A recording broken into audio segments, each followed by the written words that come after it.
কিনা এটা একটা ইন্ডিয়ান ডিশ, পালং শাক দিয়ে রান্না করব মুরগির মাংস। সেটা কিভাবে ওইটাই আপনাদের সাথে দেখাবো। তার আগে আমি মুরগিটা বের করি।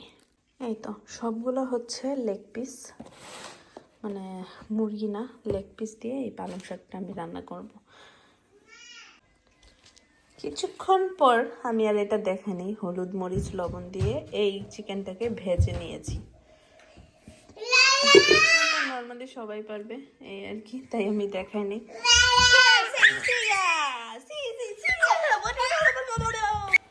তো ফার্স্টে হচ্ছে আমি গ্যাসটা অন করে এখানে কড়াই দিয়ে দিলাম, সসপ্যান আর কি। তারপরে সেখানে হচ্ছে দিয়ে দিয়েছি 2টা তেজপাতা, দারুচিনি, এলাচ পরিমাণ মতো আর কি, 2-3টা করে, বেশি না। আমি আবার অত বেশি দিইও না, কমই দিই। তারপরে যেহেতু আমি পালং শাক দিয়ে মুরগি রানবো, তাই আমার পেঁয়াজ কুচিটাও অত বেশি লাগবে না, বেশ সামান্যই দিয়েছি। 3টার মতো পেঁয়াজ দিয়েছি, যেহেতু আমার ছোট ছোট পেঁয়াজ এখানে, সো আমি 3টাই দিয়েছি, এর বেশি দিইনি। তো এই যে একটু ভাজা ভাজা করে নিব, তারপরে আপনাদেরকে দেখাচ্ছি। একটু ভাজা ভাজা হোক, দিয়ে দিব এখন ধনিয়া গুঁড়ো, ধনিয়া,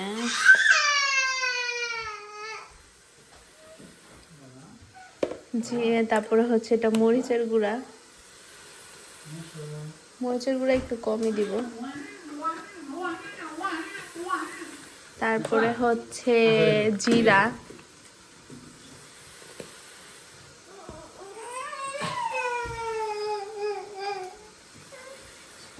তারপরে দিব হচ্ছে হলুদ, হলুদের গুঁড়ো চামিচ,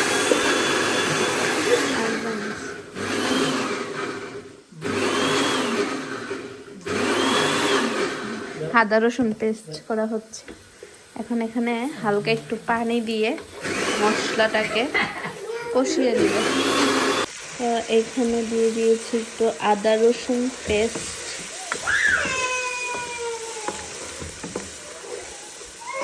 আর সাথে দিব হচ্ছে লবণ। লবণটা আসলে স্বাদ অনুযায়ী, হালকা একটু পানি কষিয়ে নেওয়ার জন্য আর কি।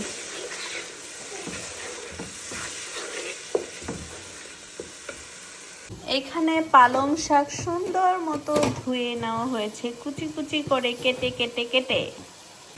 এখানে হচ্ছে দিয়ে দিব ভেজে রাখা চিকেন লেগগুলা, সুন্দর মতো দিয়ে দিলাম। এখন এই মশলাটার সাথে